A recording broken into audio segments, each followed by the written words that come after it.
tour de verre de la défense qui perce le ciel gris. À des milliers de fourmis en costard qui tapent sur des claviers froids. Ils vendent du vent, du temps, des clics, des rêves en abonnement, pendant que leurs artères se bouchent au rythme des notifications. Le sang des rougons coule encore dans les veines des traders. Hérédité numérique, père banquier, fils influenceur, petit-fils crypto-junkie. On est avec le goût du fric comme on essaie avec le goût du charbon. Et la mine est devenue un open space où l'on meurt en silence, sans lampe frontale. C'est l'époque qui pourrit l'homme, l'homme qui pourrit l'époque. Sous les néons et les algorithmes, on crève tous de la même soif. Germinal 2.0, la révolte est dans les données. Mais les barricades sont en story, qui disparaissent en 24 heures.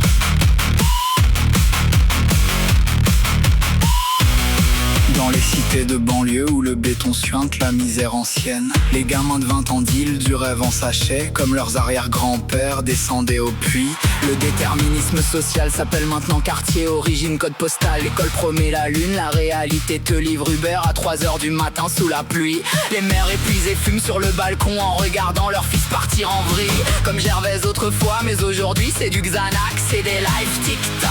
L'hérédité n'est plus seulement dans le sang, elle est dans les écrans qui élèvent mieux que les parents et qui apprennent à haïr, à jouir, à consommer, à disparaître.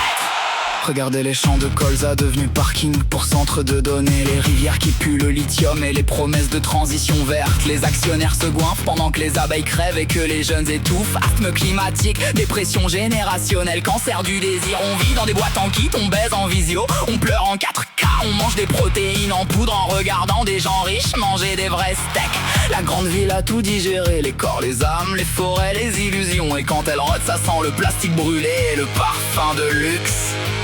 C'est l'époque qui pourrit l'homme, l'homme qui pourrit l'époque. Sous les néons et les algorithmes, on crève tous de la même soif. Germinal 2.0, la révolte est dans les données. Mais les barricades sont en story, qui disparaissent en 24 heures. Y'a des filles de 19 ans qui montent leur cul pour payer leur loyer. Comme Nana mais en mieux, filtre, abonnement OnlyFans, manager à Dubaï. Le corps est marchandise ultime, mieux coté que le pétrole. Et pendant ce temps, les vieux messieurs en costard signent des contrats qui les font bander plus que les filles. Les hommes sont perdus entre porno gratuit et injonction à être toxique ou fragile. Ils bandent mal, ils pleurent mal, ils meurent mal, en silence dans leur studio 15 mètres carrés. La nature humaine n'a pas changé, elle a juste trouvé de nouveaux égouts pour couler. Et pourtant, dans les entrailles du monstre, quelque chose gronde encore. Les livreurs à vélo qui crachent leurs poumons sur les pistes cyclables.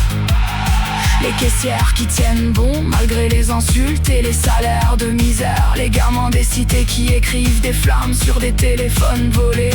Les infirmières qui tiennent l'hôpital à bout de bras pendant que les actionnaires sabrent le champagne.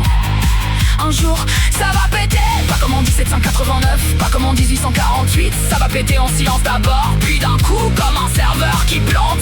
Et tous les beaux discours, tous les influenceurs, tous les politiques en 4 quarts seront balayés comme des moucherons sur un pare-brise. Moi, Zola, ressuscité en 2026, je vous le dis, la vérité est toujours la même. L'homme est un animal social et cruel. Le milieu le façonne, le broie, le recrache. Et pourtant il reste cette étincelle absurde, cette volonté de vivre malgré tout. C'est ça, le vrai scandale. C'est l'époque qui pourrit l'homme, l'homme qui pourrit l'époque. Mais dans la pourriture, parfois pousse une fleur sale et magnifique. Germinal 2.0, le printemps viendra, violent, sale, nécessaire. Et on recommencera à crever, mais debout cette fois. Dans les décombres des tours de verre, poussera peut-être enfin un peu d'humanité vraie.